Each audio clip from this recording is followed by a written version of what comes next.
Oh god. Much better. Let's go. You're holding on for dear life back there. Hi everyone, it's Daredevil from Honest Game Station. I'm joined by Ace. Hi everyone, it's me, Ace here. This is our dual review on A Way Out. So to start off with, this is a co-op only game with a story mode, and the players choose one or two characters who are Leo and Vince respectively. The story begins with Vince going to prison, and this is where you meet Leo for the first time. Insert generic prison joke here. Your quest is to escape from jail and unravel the story. While the game has an amazing story, it's criminally short. No pun You're intended. really gonna make that. Shut the fuck up. I said no pun You intended. put no pun intended in the script. If you put this screenshot in the video, I wouldn't do that. fuck off. Oh my god, what happened? I don't know, the fourth wall just shattered. Okay. Anyway, after escaping prison and surviving a chase from the dogs and cops... Hey! YouTube. I was so tempted to let go at the last second, not gonna lie. You will end up in a forest area where you'll be tasked to do some fishing, caveman style. After all, it's not like Leo and Vince can just go into the local shop in town. The story is split up into 5 acts and has 37 chapters, which lasts around 6 hours or 7 if you're going for trophies. As the game is so short, me and Ace actually ended up finishing it in 18 hours, real time, on a weekday. He isn't wrong about that. Thanks for the input. It's in the script. So the part where you say, it's in the script. Did you really just go Inception? Did we really make the same joke twice? That part wasn't in the script. There was this fun little arcade game on the other hand, as me and Ace actually ended up fucking around with it for a little bit, just like Leo and Vince probably stood in prison. Metaphorically, not literally, unless you're a dirty-minded pervert. Hey, leave one of my favourite ships alone. Alright, calm down, Captain. Along with the arcade game, there are also chances to play Connect 4 or Arm Wrestle, which me and Ace couldn't resist. This lasted way too fucking long, and if you're competitive, then be prepared to make noises you didn't think you'd ever hear yourself making. Say, we've both got the same problem. What? We don't, neither of us want to stop, but neither of us want to lose. Yeah. Both of us want this to end, but neither of us are willing to surrender. I don't want to lose, but I don't want to fucking quit.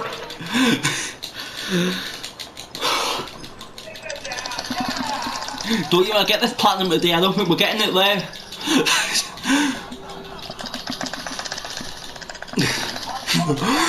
Fuck off. We can't say too much about the story, as it's a great one, and we don't want to ruin it for you. Wow.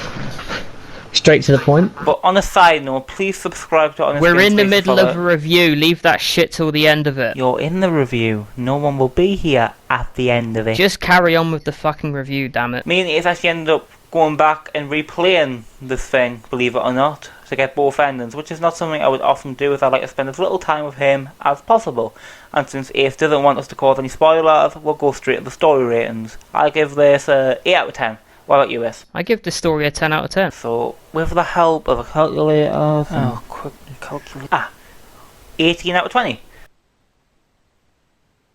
Moving on to gameplay, as you play as your respective character, you will have to communicate with your partner to solve a variety of puzzles throughout the game, meaning a competent partner is preferred but not required. You too. The puzzles are simplistic enough to solve, so if you can't figure them out, you might want to consider postponing that Mensa test until further notice. And if you haven't fallen asleep listening to him, I want to talk about how awful the board controls are. Rowboat. roll your boat gently down the stream. The weakest part of the game, and Ace is lucky I was the driver, as there are worse than listening to Neil's on a chalkboard combined with Neil on a glass in the background.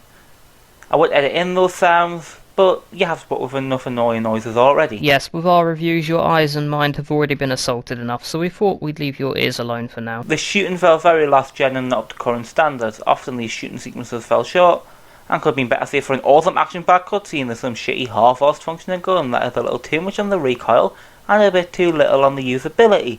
The gameplay serves the story, not the other way around. Despite the fact that this game is about escaping prison and a quest for revenge, I would have expected there to be more firefights with more fine detail and better controls, obviously. At one point the servers were down and we could not continue playing. Well, it's EA servers, so what did you expect? Consistency? Fuck off. Yeah, and the viewers can't expect consistency from us either. There was one section on a bike where me and Ace died about 7 times because of bullshit traction. Because these bikes don't feel like they should be off-road. They don't belong on or off-road. In fact, they shouldn't be in the game at all. Nothing wrong with it being a car chase, but it just had to be bikes. Yeah, I mean, to be fair, the car controls are better, but but not by much. I just wish that the gameplay lived up to the amazing story. But unfortunately, as I've already said, it fell short. I wish EA didn't get involved because then the game would have turned out better overall. Yeah, Keyboard Warrior, settle down. We know that EA only published and allowed the service to be used, but EA is basically the opposite of King Midas because everything they touch turns to shit. EA, like Antarctica, but colder. That is a reference to a comedian you'll have probably never heard of. I haven't. Now that we've established that EA is shit, let's get back to the gameplay that is of EA caliber. The puzzle solving is basic, but far better than the shitty gun, bike and car controls. Agreed. Unnecessary input. Anyway, as I was saying, the puzzles are extremely simple as I mentioned earlier, and I felt like a toddler putting different shapes into holes when solving. They could have been more creative, but, you know, games don't really do that anymore. Moving on to the gameplay rating, I give this game a 5 out of 10. That's generous, I'll give it a 4 out of 10. Daredevil, Well, you're forgetting something. Oh, I thought, okay. Yes, please subscribe to Honest Game Station for the... No, you stupid fucking doorknob. We also have a new thing where we tell you how much we think the game in question is worth paying for. And personally, I think this game is worth £10, but not much more than that. Yeah, you were better off waiting for a discount or using the EA Play free trial or the £4 for the month, but I would pay around the same £10 anyway. So overall, our total points for this game are 27 out of 40. And he definitely used a calculator. Anyway, we've wasted enough of your time, especially him, so thank you. Before we end, I would also like to add that we are aware that for all the people that live in different countries, we aren't going to change it from pounds to whatever your currency is, because if we do, it will take forever. And we really don't want to hit that 10-minute mark right now. Okay, well, anyway, before I was so rudely interrupted, thank you all for watching, and please subscribe to Honest Game Station. And we'll see you in the next review, whatever the fuck that'll be. Who knows?